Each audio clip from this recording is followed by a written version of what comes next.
Okay, go ahead and see if you can get the handouts. They are all merged into one file. So when you click on the link, all 6 handouts are merged into one file. I'm going to put the link as well.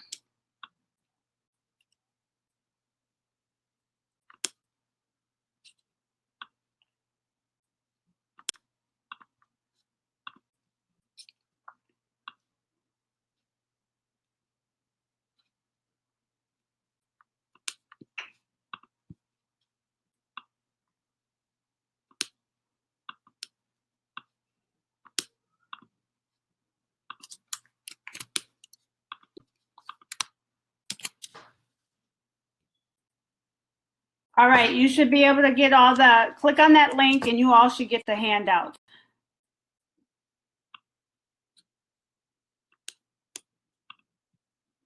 Great, thanks, Laura. I'm glad you got them.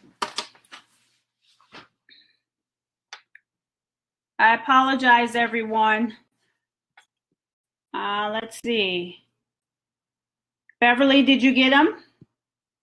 Lisa, you got them? Great. Okay. And I pretty much kind of have them in order and how I want them to go and how I'm going to use them.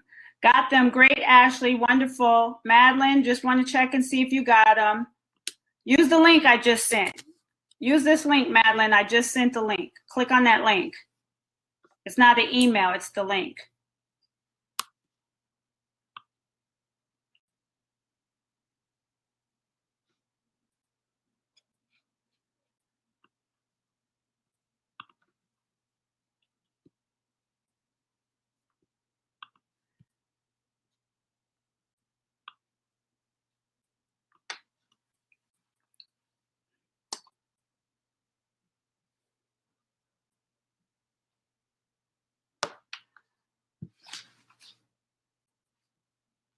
Did you get them, Madeline? Just want to make sure you have them so we can get started. If not, I will email them to you directly.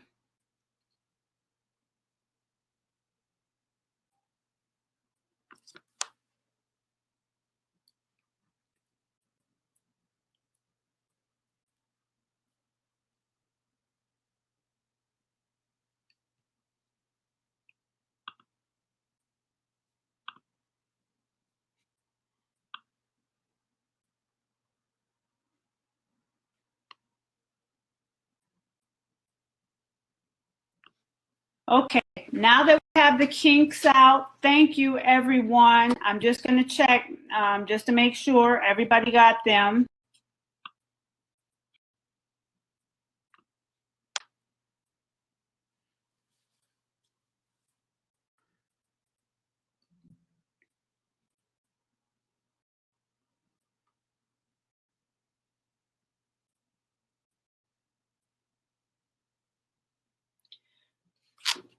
So welcome to the Ethics and Pastoral Theology, Counseling and Spiritual Care. This topic is something that's very important and near and dear to my heart because having worked in private practice, having worked in a church environment and various other contexts, it's really important, especially with church leaders regarding the person's role at the church, whether they are a pastor, whether they are a spiritual leader, whether they teach Bible study, whether they're the youth ministry. But it's really important. I think about some of you that in your role, you do have that background in counseling and psychology. Some of you have the formal background in ministry, but how do we all collaborate together? Glad you got it, Madeline. That's wonderful.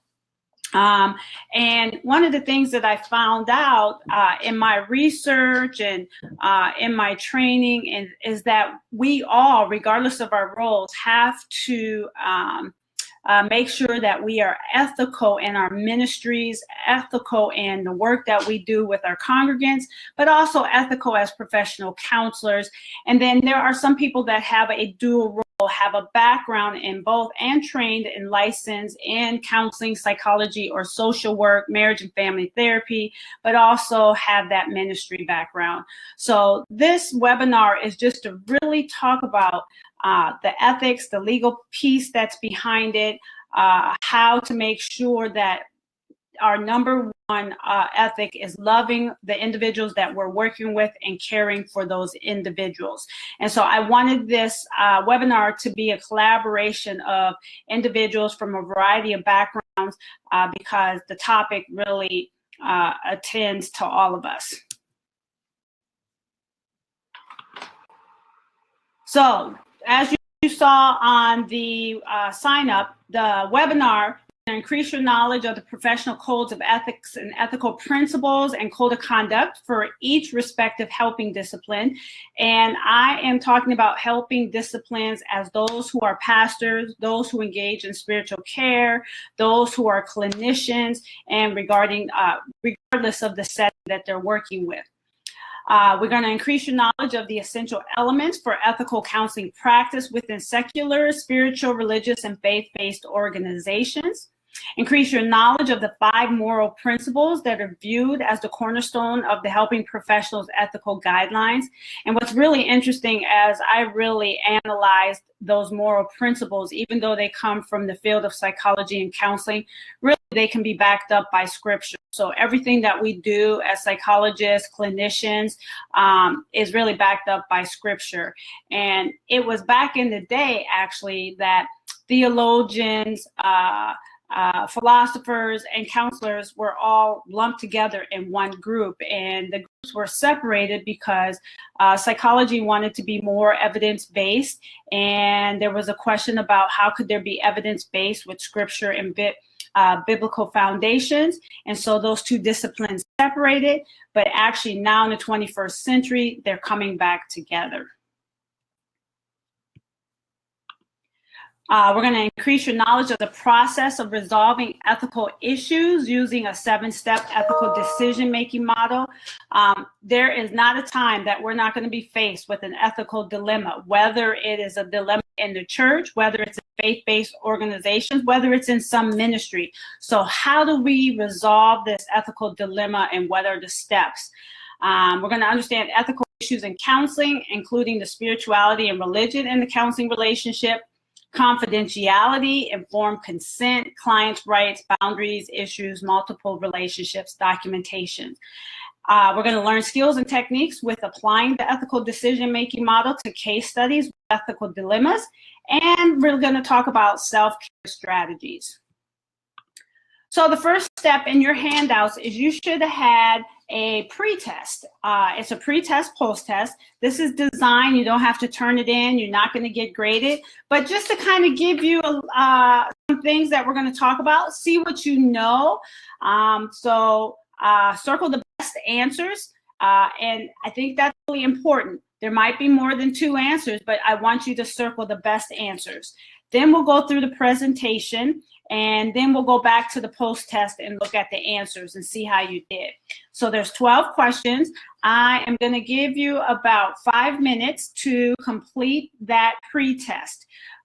So you all should have that. And whether you are still looking at it online or if you have printed it, you can just, on a piece of paper, put number 1, letter, whatever letter you're going to give the answer to. So it's 3:25. I will start back up in 5 minutes, in about 3:30.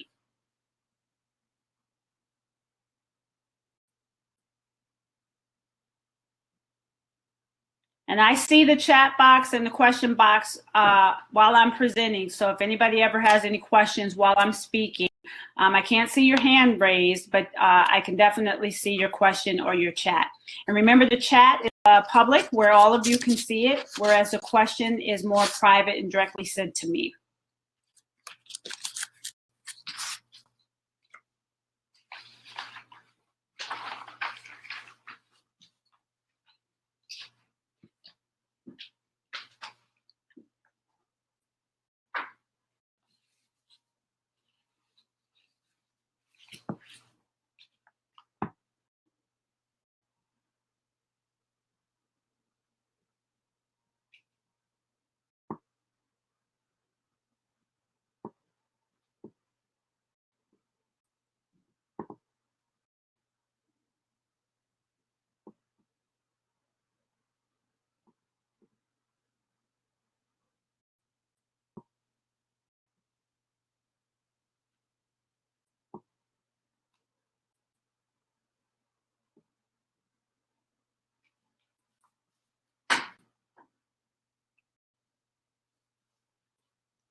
2 minutes, 2 more minutes.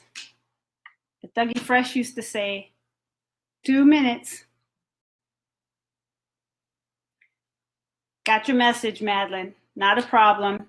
You can always come back on and listen as well, and I'll be able to see. And one thing, everybody who participates in this webinar, although I'm not able to provide formal CEUs, you all will receive a certificate of completion.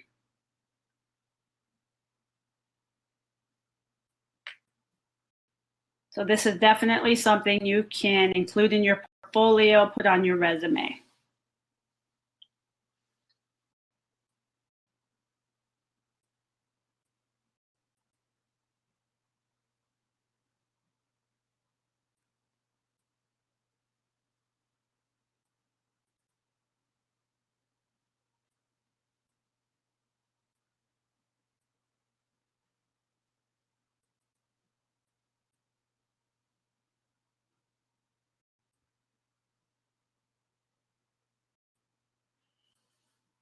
One more minute. One more minute.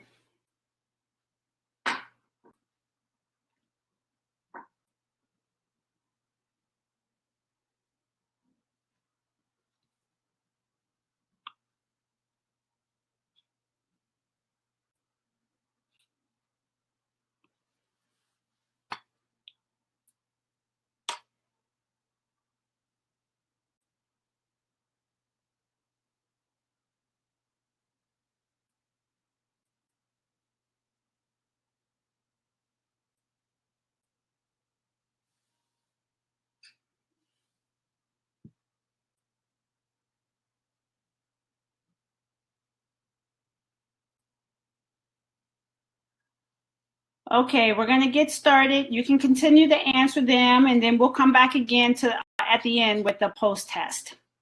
So what I want to do is kind of start off with some terminology.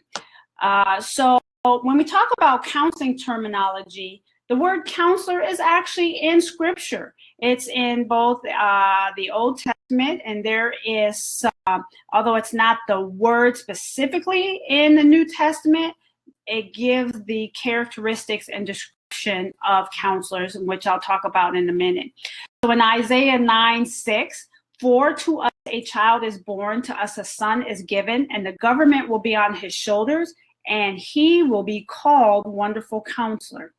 And so when we talk about, we talk about God, we talk about Jesus, and can people see the Jesus in you? Can people see the God in you? So we are really in our work as pastors, as clinicians, as ministers, we are an extension of that counseling perspective. In Isaiah 11:2, the Spirit of the Lord will rest on him, the Spirit of wisdom and understanding, the Spirit of counsel and of might, the Spirit of knowledge. And I think that's really, really important when it comes to working with our congregants, our young people, our clients. We have to have wisdom and understanding. We have to understand ourselves and who we are and our role, but we have to understand the individuals and the culture that we're working with. And so as part of that counsel, we have to have that knowledge. And then in Psalm 73:24, you guide me with your counsel, and afterward you will take me into glory. And really that is our goal, is we are to serve as guides. We are not here to tell our congregants what to do. We are not here to tell our clients what to do, but we are guiding them with our counsel. And so it's really important that our counsel is going to help them rather than hurt them. And if we don't have that wisdom, knowledge, and understanding, we could potentially hurt a congregant, hurt a family, hurt a client, even though that might not have been our intention. So let me give you some other terminology, because one of the things that I hear people use, sometimes when they refer to a counselor, that might be somebody who is a licensed psychologist. That might be somebody who's a licensed clinical social worker, or somebody who's a professional counselor or a licensed marriage and family therapist. So we have those licensed professionals. We also have those professionals that have that master's level training in counseling, social work, psychology. We And we also have those individuals who have the training in divinity, in ministry, in scripture. And so it's really important to understand what each of these individuals' roles are when it comes to making a difference in people's lives. And then I also wanted to be able to say, okay, what does it mean by Christian counseling? Because we need to understand when somebody says, I want to work with a Christian counselor, what does that mean? So let me start off with pastoral theology. This is designed to assist the Christian minister in applying the truths of the gospel to the heart and lives of the individual. A pastoral theologian or minister or pastor is going to guide and help people find solutions to various problems and life's questions, to heal and find wholeness and wellness, and be able to reconcile relationships. So I know for my pastor, when he talks about that pastor's role, they are going to use biblical scriptures to help the individual find meaning, to find solutions to their various problems. Another quote as it relates to pastoral theology, it brings the shepherding perspective to bear upon all the operations and function of the church, minister, and then draws conclusions of a theological order. So again, that pastor, that Christian minister, is shepherding in all functions of the church, and it could be office functions, it could be leadership, management functions, in addition to guiding and helping people. And another quote for pastoral theology, guides and helps people find solutions to various problems and life's questions, to heal and find wholeness and wellness, as we just said up above. Now, there's two levels of care when it comes to pastoral theology. There's pastoral care and there's spiritual care and support. Pastoral care has had a long history in Christianity and the early church. And when we talk about pastoral care, there are some other scriptures in the New Testament that talks about the role of the pastor, and that could be Ephesians 4:11 and 12. When we talk about the role of the pastor, shepherding the flock. And then in the book of 1st and 2nd Timothy, as well as Titus, Paul talked specifically on the role of pastors and gave instructions for how pastors are to care for people. So when we talk about pastoral care, the definition is the branch of Christian theology that deals with the care of persons by pastors. It is pastoral because it pertains to the offices, tasks, and duties of the pastor. It is care because it has a charge of and is deliberately attentive to the spiritual growth and destiny of persons. Pastoral care is analogous to a physician's care of the body. Since the particular sphere over which one exercises care is the psyche, pastoral care is appropriately called the care of the souls. So when we talk about the role of the pastor and their training, they're caring for the souls. They're about spiritual growth and faith development. Pastoral care can also extend to those who are elders in the church, who are deacons, who are spiritual leaders, and other members of the congregation, to those who seek and to serve. Now, when we talk about spiritual care and support, this is an essential aspect of pastoral care and offers emotional support and spiritual care by helping people to connect with their own inner and community resources. So somebody who provides spiritual care is really somebody who's going to be listening, offering emotional support, spiritual support from scriptures, as long as they have the training. But they're also somebody who's going to understand resources. So I know at my church, we have Pastor Curtis, who's the senior pastor. We have Dwayne Fulton, who is a spiritual leader. And then we have myself as a professional counselor.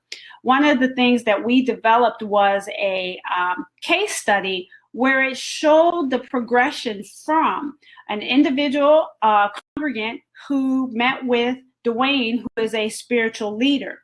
Dwayne does not have the training as what Pastor Curtis has. So Dwayne was there to provide emotional support, to listen to the individual, but referred that person to the pastor.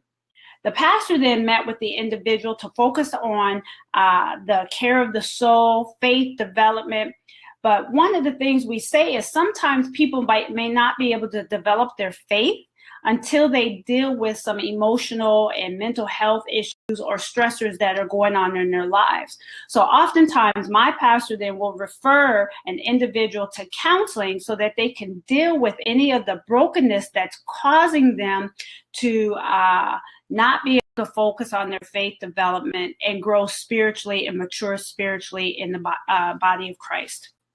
So that's kind of what spiritual care is. You might have somebody who understands scripture, but their job is just to be a listener, provide emotional support, but then they might refer them to a minister or to a pastor.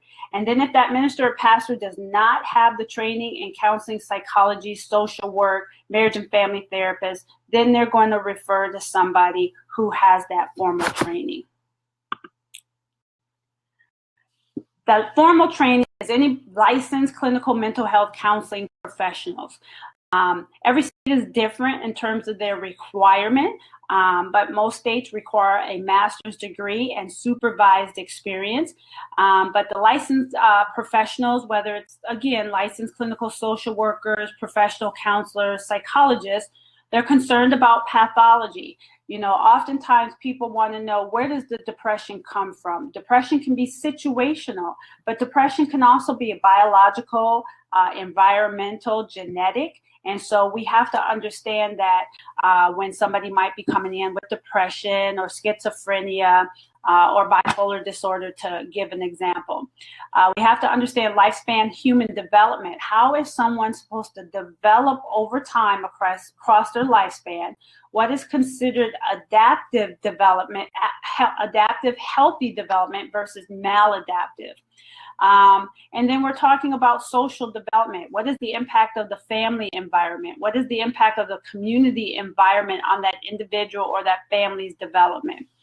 And then we also incorporate evidence-based practices and treatment. So anyone who has that master's degree in training in counseling, some counseling profession, it is about evidence-based, and that is an ethical requirement and criteria as well. A pastoral counselor, this is a unique form of counseling which uses spiritual resources as well as psychological understanding for healing and growth. You can also have somebody who is a certified pastoral counselor.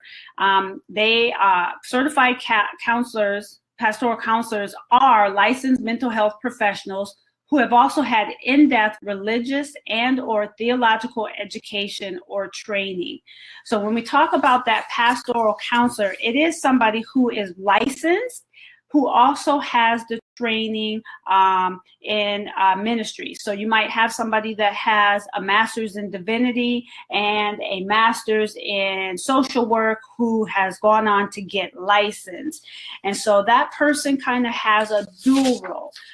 Some faith-based organizations and churches will have somebody who's identified as a pastoral counselor, but it's important to understand now the full range. We have the pastoral theologian on one end, that's the pastor, that's the Christian minister. And then on the other end, we may have someone who provides spiritual care. And in between there, we then now have licensed professionals, pastoral care, we have the pastoral counseling. And I just wanted to give you a definition of pastoral counseling from the American Association of Pastoral Counselors. They define pastoral counseling as a unique form of counseling which uses spiritual resources as well as psychological understanding for healing and growth.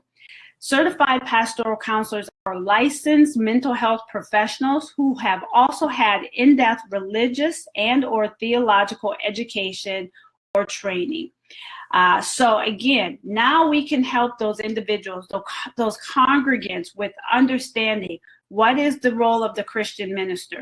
I remember when we started the Mount Airy Counseling Center, one of the things that Pastor Curtis, Dr. Curtis, had stated that there were many individuals, many congregants coming to the ministers, coming to pastors for counseling, and they were trained to provide scriptural counseling, but these individuals had needs above and beyond and needed mental health counseling, emotional support. So it's really helpful to understand the role of each of these individuals. Now, when it comes to a Christian counselor, you could have a pastoral counselor who refers to themselves as a Christian counselor. Some organizations title their staff members as Christian counselors. But you also have those professional counselors, those social workers, those marriage and family therapists who may call themselves professional counselors, but integrate the spiritual and Christian perspectives. So for me, for example, I have both training in the religious and theological education, but I also have training in counseling. So, and I'm also licensed. So in my private practice, I am somebody who is a professional counselor who integrates spiritual and Christian perspectives, because not all of my clients want to integrate the spiritual and Christian perspectives. And so I don't limit myself to just calling myself a Christian counselor, because not all of my clients are coming in for that spiritual and Christian perspective. But you do have professionals that say, all I am going to come from is a Christian perspective, and that is okay, but it's important to help the individuals understand the different roles between a Christian counselor, a professional counselor, because you also have some professional counselors or social workers or psychologists that are not formally trained to integrate that spiritual and Christian perspective. And so from an ethical perspective, people cannot practice outside the scope of their training. So somebody who might provide spiritual care cannot call themselves a counselor. Somebody who is a minister or pastor without that training and counseling can't call themselves a pastoral counselor. So that's where we talk about the ethics that come in. So now let's talk about some other terminology. Let me grab the rest of my notes. I apologize. So some of the, we have what's called an ethical dilemma.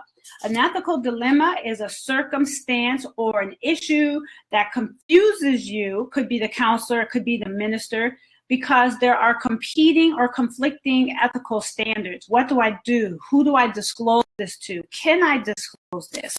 Am I concerned about their safety? There could be a conflict between what is ethical, what is moral, what is Christian, and or religious.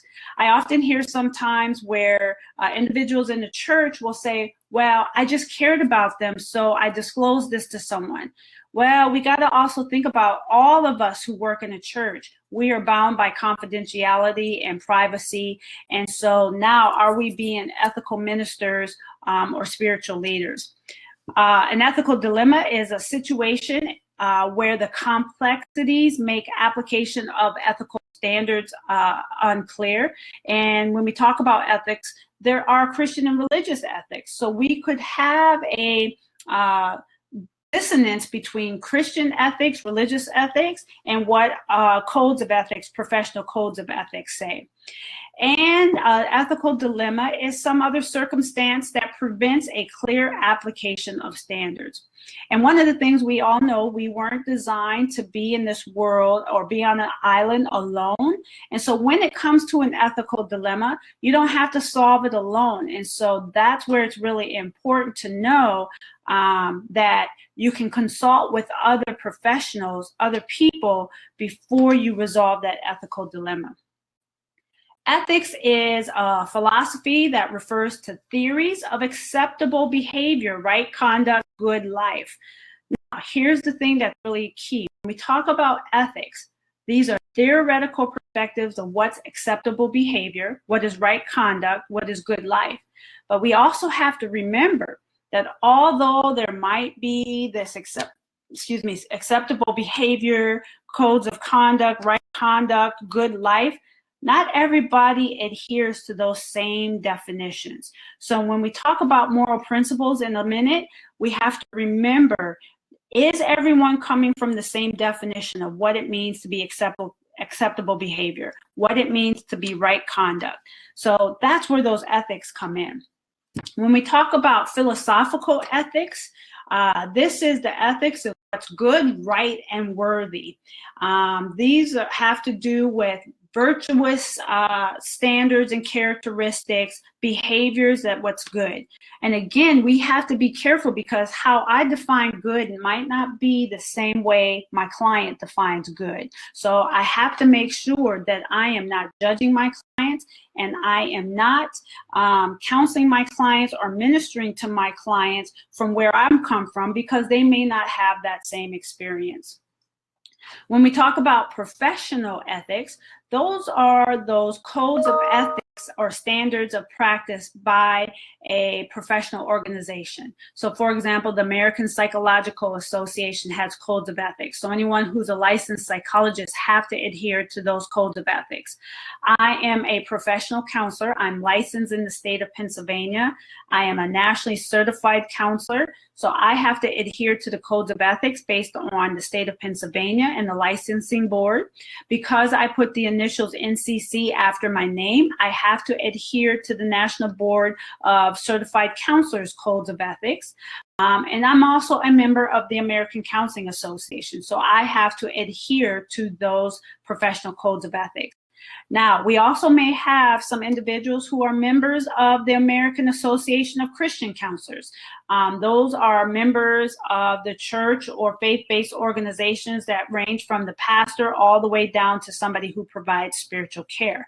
But anytime you are a member of a professional organization, you are licensed by your state, you are certified in something, you have to follow those codes of ethics, those professional codes of ethics for your discipline. We also have the Christian and religious ethics. And most religions have an ethical component that stems from scripture and provides guidance. So for many people, ethics is not only tied up with religion, but is completely settled by it. Such people do not need to think too much about ethics, because there is an authoritative code of instructions, a handbook of how to live. So if we are going to the handbook of how to live, we need to make sure that we are exegeting or interpreting those scriptures appropriately. However, our number one Christian ethic is love. Love your neighbor as yourself. So, also it says in Micah 6:8, part of our Christian is love, mercy, and just. And so we have to make sure, because there are also some individuals that don't understand scripture, that are causing their own stress, or they're causing their own emotional breakdown, because they might be misinterpreting the Christian and religious ethics, or they may have been raised in an environment where it was not really clear. And so we have to understand from an individual's perspective what is guiding their code of ethics on terms of what's morally good, what's considered bad. All I know is when it comes to any of our ethics, we have to ask ourselves, is what we're doing helping or hurting? Because our goal is not to hurt our individuals, our congregants. The philosophical morality is the assessment of actions of a person against the theory of philosophical ethics. So this is based on a person's actions, their behavior. And when we talk about morality, these are the principles that guide an individual. So if you go to your handouts, I gave you a handout that's from the American Counseling Association that's titled Practitioner's Guide to Ethical Decision Making.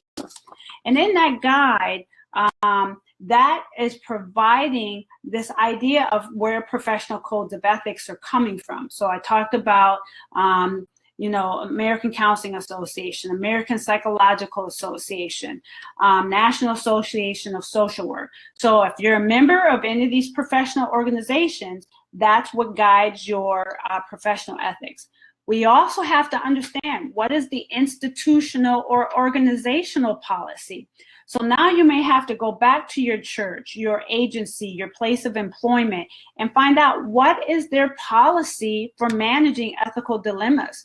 What document do they have when it comes to understanding the dilemma that they may have? And then we have to think about it from a religious and denominational perspective. And then we also have legally mandated ethics, like I said, licensure and certification. So some people might be nationally certified counselors. Some people might be licensed as a professional counselor or licensed as a trauma counselor. So those are some legally mandated ethics. So in that handout, on the first page, it talks about foundational principles. Those foundational principles are based on Kirchner's ethical principles. Now, although this is coming from the American Counseling Association, this is something that all of us in our work with individuals and families and groups should keep in mind. So autonomy, allowing an individual the freedom of choice and action to honor the right to the individual decision making. Doesn't mean that we will like their decision, but we have to give them the choice to make the choice on their own. But our goal is to help them to understand the benefits of the choices they make and the consequences. But we have to make sure that we understand we can't make a person do something that they don't want to do. So we have to allow them, the individual, the freedom of choice and action. The second moral principle is non-maleficence. This is do no harm, not causing harm. So we have to make sure that we have the wisdom and understanding, as it said in Isaiah. We have to make sure that our treatment and that we're practicing within the scope of our training. And so if somebody who provides spiritual care is practicing as a counselor, professional counselor, and they don't have the training, they're potentially causing harm. Now, this can also become a legal issue later on, which I'll talk about. We have to talk about beneficence, to do good, to contribute to the welfare of the client or the congregant. So is the information we're giving benefiting them? Is it helping them to understand the choices and the steps that they may take?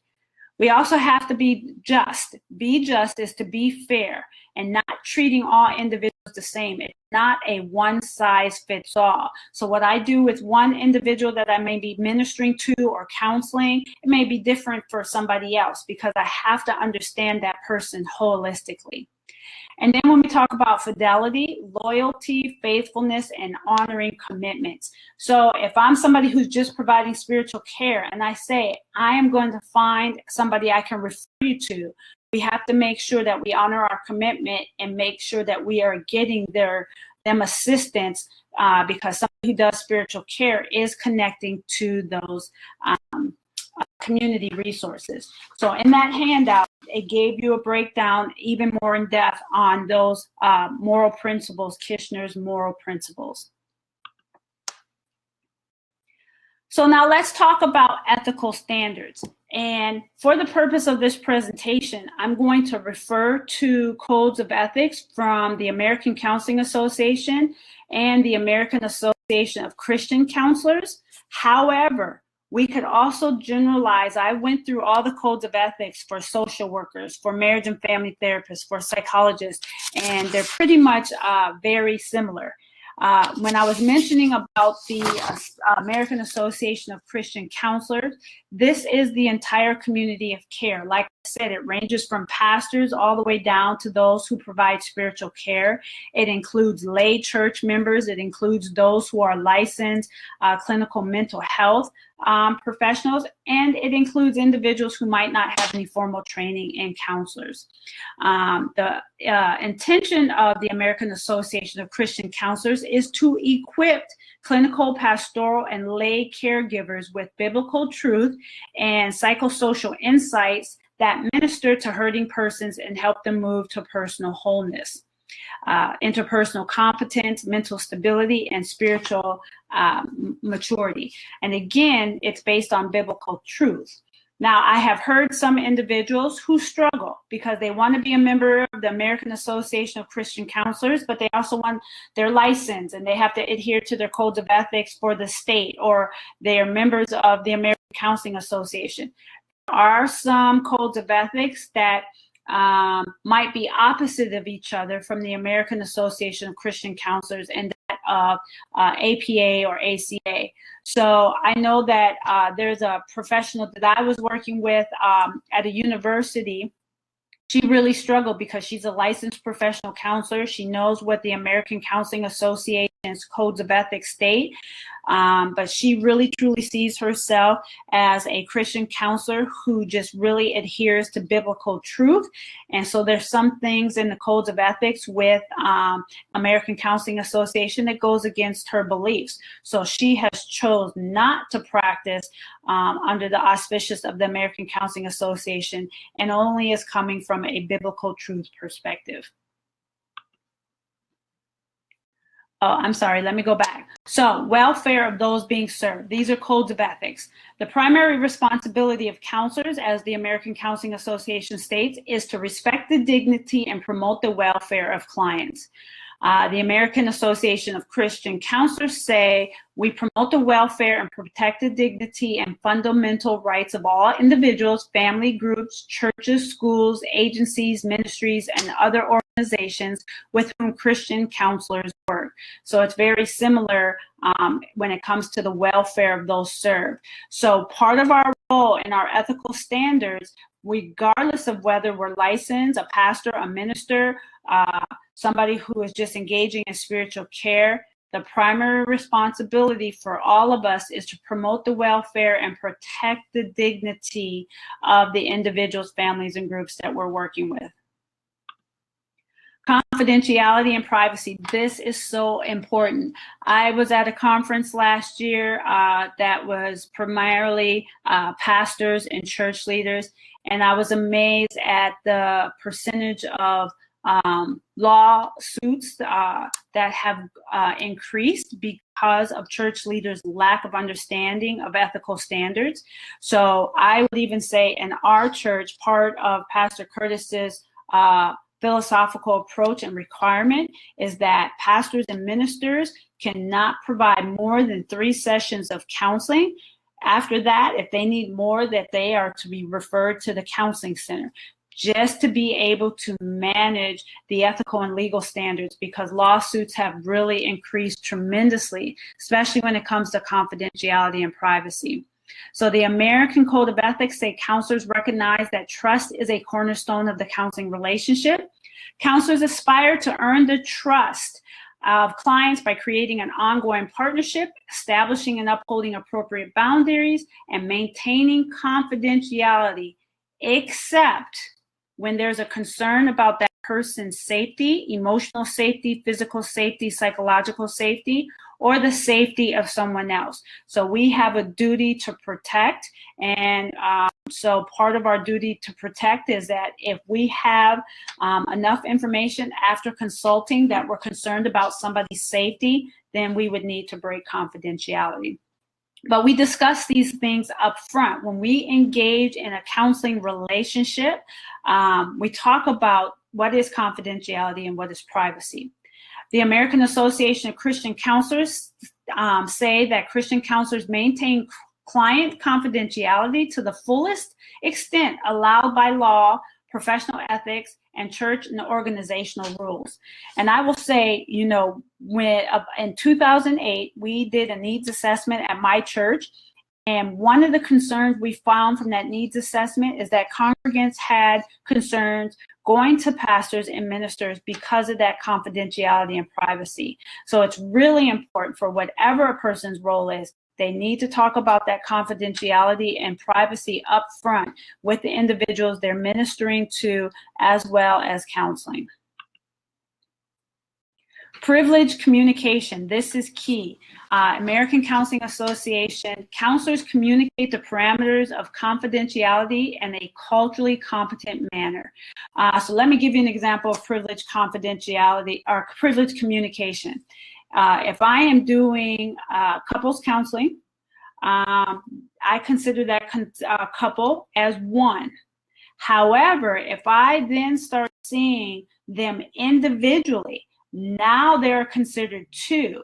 So what wife may say, I can't disclose that to husband, and what husband may say, I can't disclose that to wife unless I have written consent.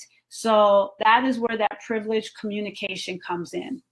The American Association of Christian Counselors, clients should be informed about both the counselor's commitment to confidentiality and its limits before engaging in counseling. And again, for the purpose of American Association Christian Counselors, that could be those lay counselors that have no training. It could be those who engage in spiritual care, all the way up to those who are pastors and ministers. Christian counselors avoid stating or implying that confidentiality is guaranteed or absolute, because again, also pastors and church leaders, anybody in a church, there are mandated reporters. And so we can't guarantee that confidentiality as an absolute. American Association of Christian Counselors state that we will discuss the limits of confidentiality and privacy with clients at the outset of counseling. So for those of you that are strictly working in the church, I would clearly like to recommend, whenever you are engaging in family counseling, individual counseling, you really should probably talk about the limits of confidentiality and privacy up front. It's really important, regardless of the role that you have as a professional counselor or a minister or pastor. Oh, I want to go back and say something about privileged communication. So it's also important to understand, when I was talking about spiritual care, Dwayne Fulton referring to pastor, then referring to me, Dwayne could not really let pastor know what Dwayne and that congregant had talked about unless there is consent. So Dwayne could refer to pastor and say, I have Larry Jones here that I would like you to consider working with, but I can't disclose what Larry Jones and I have talked about unless I have consent, and that's the privileged communication. So we also have to make sure that we document that we have consent to disclose that information. Informed consent. American Counseling Association states that clients have the freedom to choose whether to enter in or remain in a counseling relationship, or need adequate information about the counseling process and the counselor. Counselors have an obligation to review in writing and verbally with clients the rights and responsibilities of both the client and the client.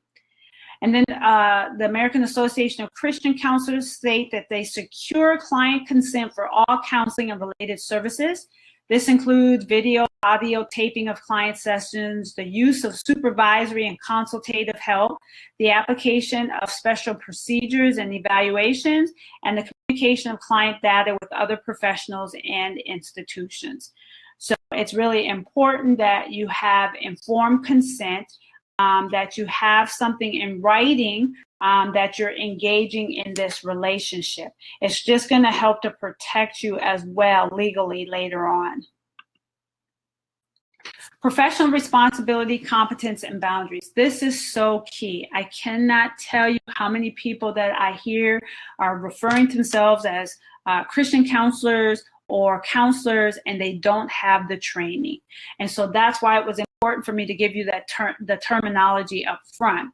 So counselors aspire to open, honest, and accurate communication with dealing with the public and other professionals. They practice in a non-discriminatory manner within the boundaries of professional and personal competence, and have a responsibility to abide by the ACA codes of ethics, or it could be the National Association of Social Workers, Psychology, Christian counselors. And counselors actively participate in local and state and national associations that foster the development and improvement of counseling. So it's really an ethical standard that professional counselors who have had training, they continue to develop and improve their counseling. But it's also the same thing for those who are ministers and pastors. So that code of ethics was general with the American Association of Christian Counselors. We also have to make sure that ethical standards, non-counseling roles and relationships. So it's interesting. I haven't watched this TV show yet, but I guess there's a new TV show with Angela Bassett, and one of her colleagues or something witnessed a trauma and started going to his therapist and ended up having a sexual relationship with the therapist. That is a no-no. That is going against ethical standards. So the ethical standards say you are not to have sexual or romantic relationships with your client. So what they just showed on this TV show, that therapist broke their ethical codes, and it can become a legal issue. And so that is prohibited. You cannot see clients or counsel clients that you have had previous sexual or romantic relationships with. And so that is really important. And then later on, it is really a no-no that you develop a sexual or romantic relationship with any former clients as well, and you don't counsel or minister to family members or friends. So that's really important when it comes to those ethics. And it is also really important to manage and maintain boundaries and professional relationships, which I guess on this TV show, the therapist didn't do a good job of managing and maintaining boundaries. So one of the things for me, because when we talk about boundaries, the American Code of Ethics, the American Counseling say multiple relationships, but you have to document it. So for me, I'm not sure in my church. So I tell those that I'm counseling, now understand, everything we talk about, I want to protect your privacy and it's confidential. I may see you when I am an usher. I will not speak to you because I'm protecting your privacy. So if you speak to me first, then I will speak to you, because I'm really trying to manage those boundaries and those professional relationships. And so I always have to document if those lines kind of get crossed, so that if anything ever comes out. So that's where document is important. So with the American Codes of American Counseling Association, social work, psychology, it's called multiple relationships. And they say that they understand that that can happen. We just have to document it.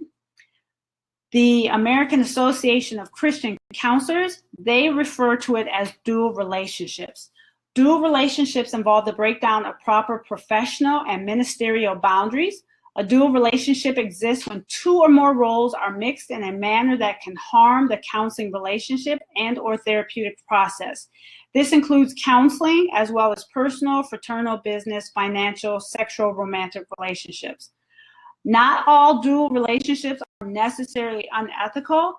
It is the client exploitation that is wrong, not the dual relationship in and of itself. So it remains the responsibility of the counselor to monitor and evaluate any potential harm to the clients. This is so key in a church, because you may have a pastor that is doing counseling, does Bible study, that preaches, that runs a youth group. So there's going to be those dual relationships, but it's really important as to not harm those relationships with the individuals and family, and not to exploit those individuals and families as well. Yes, you are absolutely right, Lisa. This is very important in small communities. And that's why I think it's important people talk about it up front. Listen, I am your pastor, but I do counseling here. I might see you in a grocery store, but I'm maintaining your confidentiality, because this, especially in small communities and rural communities, this could potentially be a problem later on. So thank you for pointing that out, Lisa. So when it comes to ethical standards, I said earlier, document.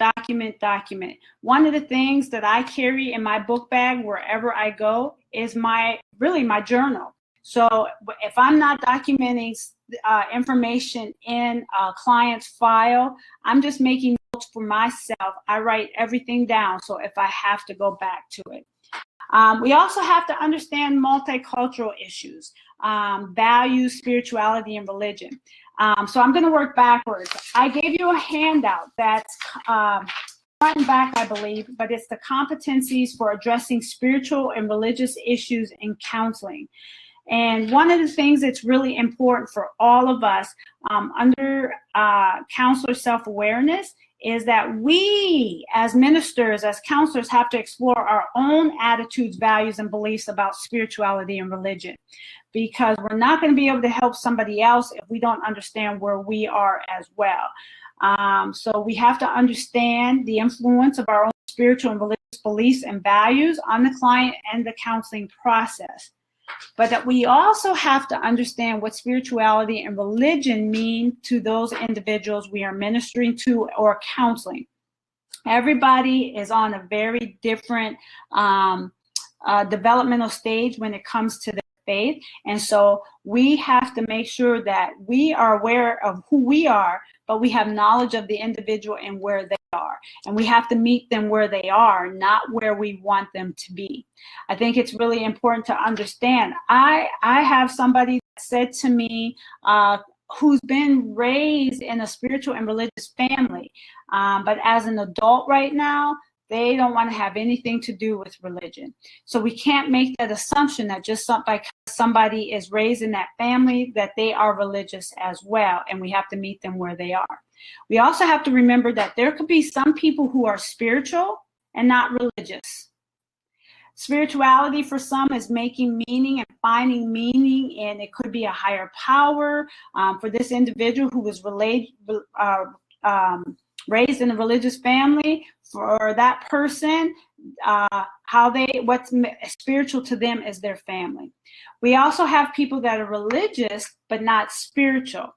I remember talking to somebody who said, I only go to church because that's what my family said that I had to do. So it became now just this rule, this expectation, but that person never integrated what it meant for their own faith development, what it meant for their spirituality. We also have a large group, there's statistics now that many of our millennials are saying they're neither. So you can have somebody who's spiritual and not religious, somebody who's religious and spiritual. You can have people who are neither, and then you can have people that are both. So it's really important to understand that. Other multicultural issues that we have to understand, we can't make the assumption that somebody who looks just like us has the same experience. I can get 10 African American females in the room and we all have 10 different experiences. And so I just had my first experience with someone who is both spiritual and religious, but identify as trans, non-binary. So it's really important. That relationship with the individual was very important for me because I did not want to do anything that was going to potentially harm that individual. And so it's not about what my beliefs are, but helping that individual with working on why they came to counseling. Now, when it comes to ministry, when it comes to counseling, burnout is high. There's a high rate of burnout. And so ethically, we have a duty for self-care and wellness. And it is said that self-care is an ethical mandate, not a luxury. So it's really important that you take time for your own self-care, whether it's spending time with family, being alone, going to work out, going for a walk, because you cannot be used to help someone else if you're not taking care of yourself. I don't know how many of you all have been on an airplane, but on the airplane, when the flight attendants are doing their thing, they say in case of emergency, when the oxygen mask falls, put the oxygen mask on yourself first before putting it on someone else. So it's really important that you engage in some self-care strategies, and that's an ethical mandate.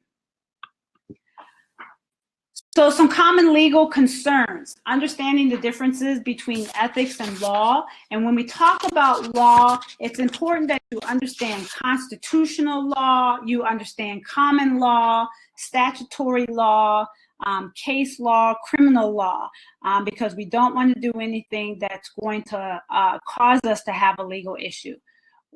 Some of the common legal concern is informed consent, and that is so important, especially in the church, because you may feel that you're helping someone by ministering to them, and they may not see that or counseling, and they may not see that or say they agree.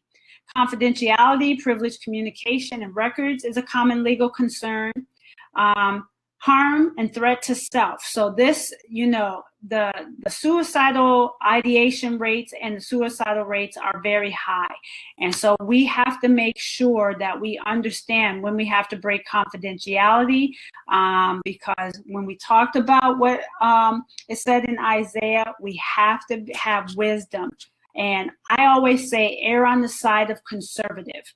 Err on the side of conservative, and you don't have to make the decisions to alone when you have this duty to warn and duty to protect. Child abuse and neglect. Let me tell you, every single person that's on this webinar, we are all mandated reporters. In your handout, I gave you a document that shows, talks about church leaders. Anytime you are doing volunteering or working in the church, you are a mandated reporter. Here in Pennsylvania, the policy is, even if you just heard about it but didn't see it, you have a duty to report. And so that's a legal concern, because when it comes back to who knew about it, that could be an issue. And then sexual misconduct and abuse of power. So how do we make ethical decision making when we have an ethical dilemma? So I gave you that handout from the American Counseling Association with the moral principles, but it has the steps for how to resolve an ethical dilemma. So first you have to identify the problem. So you might have to sit down and say, what is the real problem here? Or it could be a multiple issue as well. I want you to think about an onion. You know how an onion has various layers? The dilemma that you have may have various layers. Number two, you apply appropriate professional organizations' codes of ethics and competence. So whatever organization you're in, you have to adhere to those codes of ethics. I know I was just doing supervision last Wednesday. One of the counselors was sharing a case, and I said it was kind of starting to look like a dilemma we had. And so I immediately went to the ACA codes of ethics, as well as looked at, because I supervise at the Mount Airy Counseling Center, that is through our church. So I had to really think about what is our organizational policies and codes of ethics. So I really had to look at those before making a decision on where we're going to go with this ethical dilemma. So when you have an ethical dilemma, you need to think about your organization. You need to think about your professional codes of ethics. You may need to consult and determine the nature and dimension of dilemma. Remember, we're not on the island alone, so it's okay to consult and say, hey, I have this dilemma. What do you think about this? And then you generate potential courses of action. And then you consider the consequences of the options. You might want to consider the benefits. And then you evaluate the selected course of action. Am I engaging in being just? If this was me in this situation, would I want it to be public? And we got to think about the universality across the board as well. And then you implement a course of action. And once you implement, you have to come back and you have to evaluate it. So let me just kind of give them to you again, and you have them in your handout. Identify the problem. Apply appropriate professional organizations' codes of ethics and competencies, and or the religious institutional organization's policy codes of ethics, and know the applicable laws and regulations. Consult and determine the nature and dimension of the dilemma. Generate potential courses of action. Consider the potential consequences of all the options and determine the course of action. Evaluate the selected course of action and implement it. So here's one. I could have a problem where I'm concerned about a child's safety because there may be some domestic violence going in the house, or I've heard that there is. Now I got to think about the appropriate professional organization codes of ethics and applicable laws. My codes of ethics say I have a duty, I have to do no harm. I have to make sure I benefit the individual. This is a child. And now I also know the law in Pennsylvania is I am a mandated reporter. I don't have to see it to know. And so now I'll consult with someone to just say, and it's really hard to have to childline someone, or we have to do the same thing with older adults. It's very hard. But when we consult and we understand the dimension, again, we got to err on the side of conservative. And so we need to make sure that there's no consequences of somebody being harmed. Okay. So you all have your case study, and they're on your attachment. So what I would like you to do is just kind of practice using the ethical dilemma format and the steps, the model, to use those case studies for understanding a dilemma. One of the things I want to give you, Dr. Joan Prentice and we wrote an article to help people understand pastoral theology, spiritual care, pastoral care, and we applied each of those levels to a specific case. So I am going to share this link with you. I am sending it in the chat. Hopefully you all can click on that and save that article, because in the article we took one case study and we looked at it from multiple perspectives so people could really see how would somebody who just engages in spiritual care work with Larry Jones? Somebody who is a pastoral counselor or a clinical counselor, how would they work with that person? And somebody who's just a pastor or a minister, how would they work with Larry Jones as well? So I am more than open when you look at those case studies, that if you have any questions, please don't hesitate to email me or contact me. But that is just now to give you an idea of what are some of those ethical dilemmas that you may face. And now when we come back to the post-test, what did I do with my test? All right, so hopefully you have your test in front of you. I'll go through the answers. Remember, it's choosing the best answer. So the primary reason a clergy or counselor should adhere to a code of ethics. So we know we want to avoid possible litigation. We want to provide the best care. We know it might help to feel good, but it's required for acceptance in professional counseling associations. But we also want to provide the best care. So the whole idea is to provide the best care, to do no harm. Number 2, non-counseling roles and relationships are always unethical. So remember, non-counseling roles and relationships are always unethical. That's false. Remember, we talked about the multiple relationships and the dual relationships. Yeah, so when we talk about the non-counseling roles, and let me go back, I can just kind of point out something else too. These non-counseling roles here are very unethical. But when it comes to those multiple relationships and dual relationships, it's the exploitation of the individual where it is wrong. A client should be referred to someone else so we have the options. The client needs exceed your training. That's the competence. You are involved in a non-counseling role or relationship. You are at risk of imposing your values. All of the above. The answer is all of the above. It is ethical to enter into a sexual relationship with a client as long as the client initiates. False. Number 5, client confidentiality should be maintained except in threats of suicide.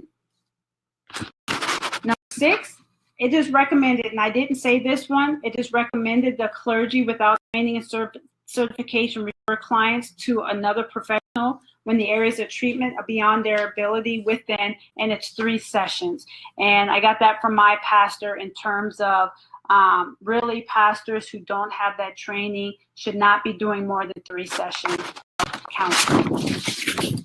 Number 7, counselors can ethically discuss issues of faith with clients.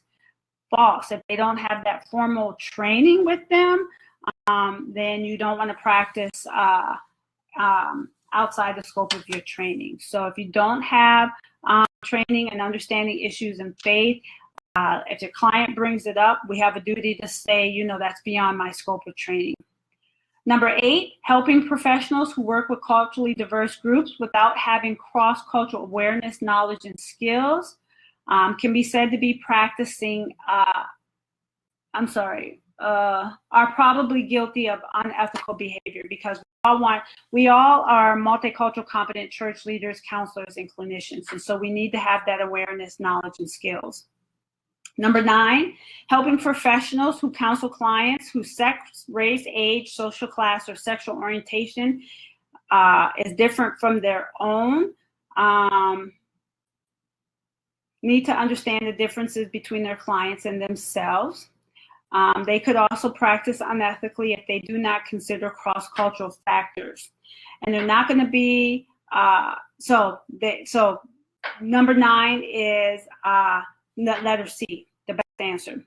Number 10, if I were faced with an ethical dilemma, the first step I would be to take is to identify the problem or the dilemma. Number 11, regarding the role of spiritual and religious values as helping professionals, regarding the role of spiritual and religious values, I would conduct an assessment of my client's spiritual and religious beliefs during the intake. Number 12, my view of supervision and or consultation is that it's actually all of the above. So I don't know if that there's one right answer, but I would say if one right answer would be D, a way for you to learn about yourself and to get insights on how you work with your clients or your congregants. So hopefully that was helpful as well. And then as we come to an end, ethical dilemmas and ethical decision-making. Do ethical codes provide answers to dilemmas? Though they are a starting point, codes are merely a starting point to the process. Codes provide guidance, educate counseling professionals, ministers, pastors, and the general public. Codes provide a mechanism for professional accountability and protect clients from unethical practice. And codes can serve as a basis for self-monitoring and improving practices. So it is hoped that this webinar helps to inspire ethically sensitive pastoral theologians, professional counselors, spiritual care leaders, and other helping professionals who will reflect before acting and who will consult with educated colleagues at those moments when ethical dilemmas arise. In the end, ethical pastoral theologians, professional counselors, spiritual care leaders, and other helping professionals are those who have the best interest of their clients, their congregants at heart, and who also respect the rights and derive from being professionals. So I hope that this was beneficial. I hope that the handouts are helpful. You have that link for the article. This webinar will be up and available for you to come back and review if you would like. So does anybody have any questions? I didn't see any questions pop up during the time that I was speaking. So I'll just kind of look to see if anybody has any questions or comments.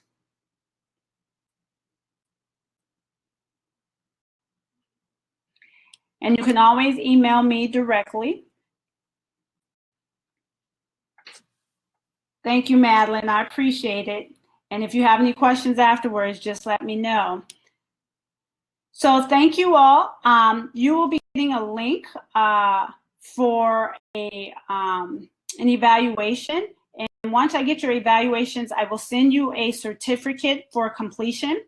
My next webinar for any of those that work with the athlete population or former athletes, I have a webinar on Monday, February 12th, counseling and ministering athletes in a variety of contexts. I've worked with athletes in the church, and that really kind of looked at sports ministry. I work with athletes, high school level athletes, professionals. So if you have an interest, that will be on February 12th, and you'll probably get an email from this Expertise TV letting you know when it is. Yes, Lisa, I thought you might like that. So it's on Monday, February 12th at 3 o'clock. Laura, I'm glad you were able to get some key questions answered. Thanks for all of you for joining, and I hope you guys all have a wonderful and blessed remainder of the day. And feel free to share that you participated in this webinar on social media. My goal is to be able to provide topics, webinars on various topics moving forward. So thank you all. I appreciate you all. The webinar, Lisa, will be from 3 to 4:30. Again, the first 15 minutes is just logistics. I want to make sure the webinar content is about an hour, but I have it starting early just if we have any glitches technology. So thank you all.